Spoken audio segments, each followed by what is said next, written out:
El Señor esté con ustedes.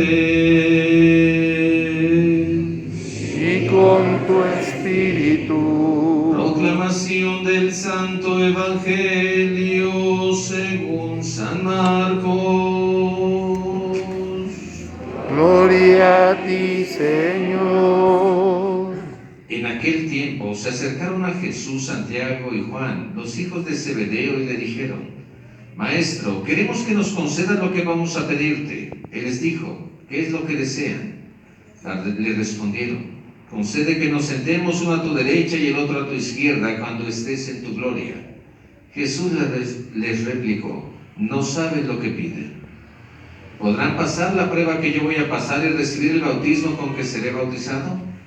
Le respondieron: sí podemos. Jesús les dijo: ciertamente pasarán la prueba que yo voy a pasar y recibirán el bautismo con que yo seré bautizado. Pero eso de sentarse a mi derecha o a mi izquierda no me toca a mí concederlo. Eso es para quienes está reservado. Cuando los otros 10 apóstoles oyeron esto, se indignaron contra Santiago y Juan. Jesús reunió entonces a los 12 y les dijo: ya saben que los jefes de las naciones las gobiernan como si fueran sus dueños y los poderosos las oprimen. Pero no debe ser así entre ustedes. Al contrario, el que quiera ser grande entre ustedes, que sea su servidor. Y el que quiera ser el primero, que sea el esclavo de todos. Así como el Hijo del Hombre, que no ha venido a que los sirvan, sino a servir y a dar su vida por la redención de todos.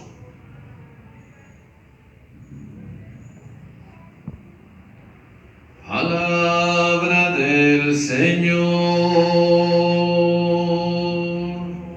Gloria a ti, Señor Jesús.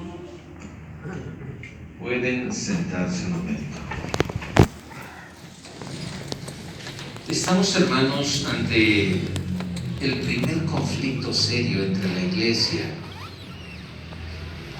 y que tuvo lugar frente a los ojos de Jesús. 2 de sus discípulos contra los otros 10, o los 10 contra los otros 2, depende de la perspectiva y desde donde lo queramos abordar. El motivo, hermanos, no fue una discusión teológica. El motivo no fue, podemos decir, el rechazo de algún dogma. El motivo fue la ambición de poder, la lucha de los primeros puestos. Esto se da en todos los ambientes, dentro de la iglesia, fuera de la iglesia. Ese afán de querer los primeros lugares provoca de una manera dolorosa y repetida división, conflictos, porque desencadena rivalidades, porque desencadena envidias. Y es que cuando alguien quiere dominar, imponerse sobre los demás, cualquier grupo, cualquier sociedad, cualquier familia, termina por desmoronarse. Porque uno quiere imponer y el otro no quiere ceder, y viceversa.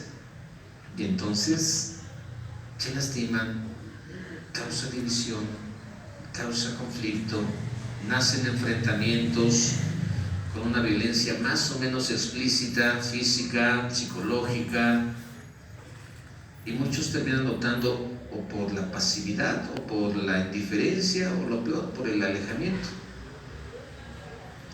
Cuando Jesús propone los valores del reino, Él constituyó a sus 12 apóstoles para que fueran signo de una nueva forma de convivencia, de unos valores que realmente ponen al corazón en paz,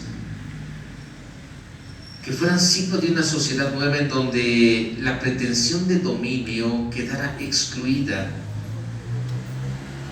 y que si se iba a cultivar alguna ambición, que fuera la ambición de servir.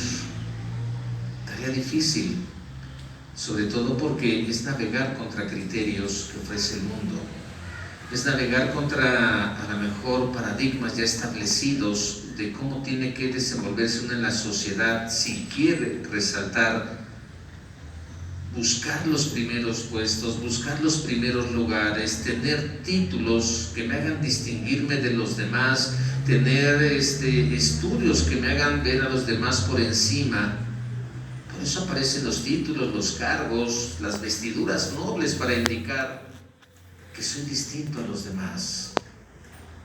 Esto, hermanos, podemos decir que le sucede a Jesús cuando va de camino a Jerusalén, con paso firme y con paso decidido.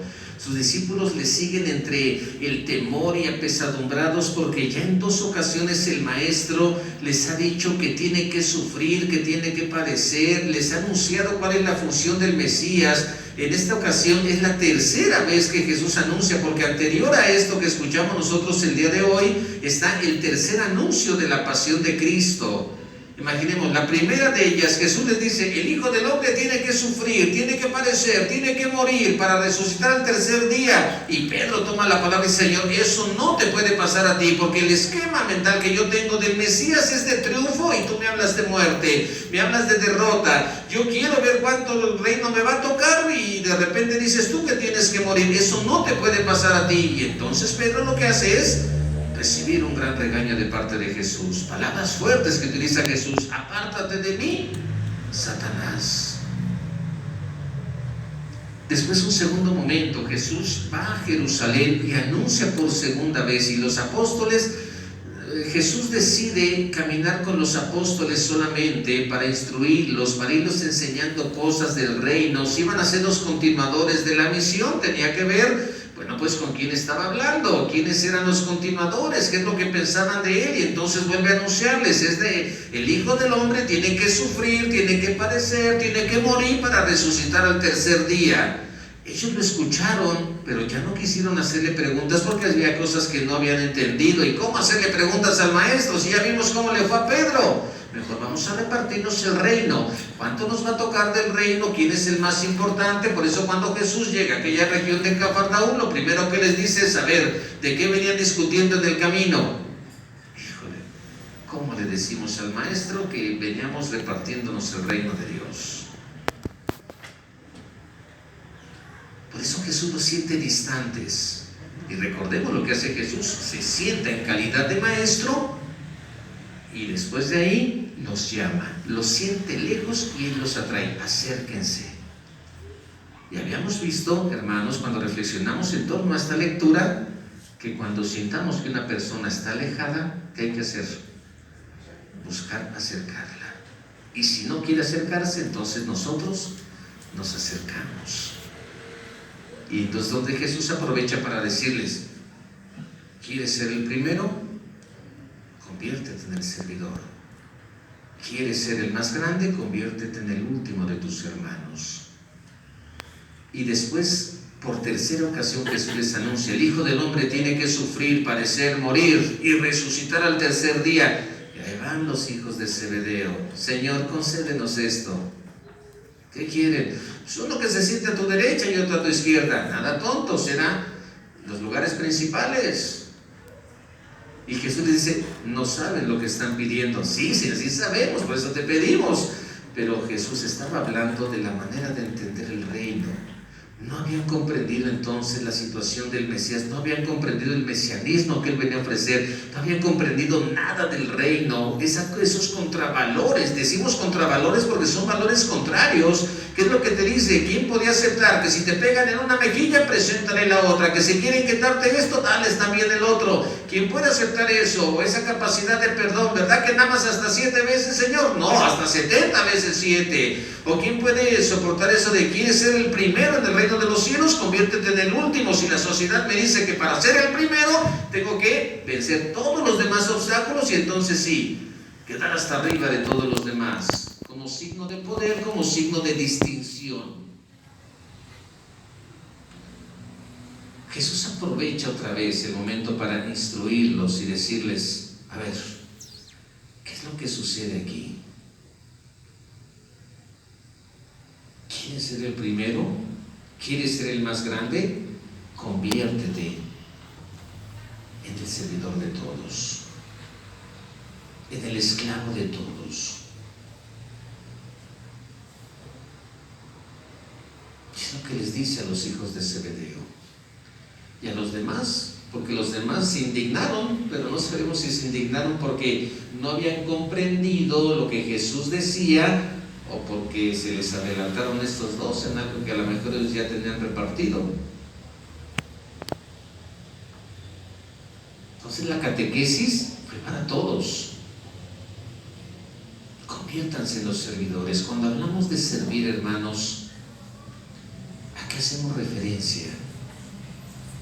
¿Qué implica?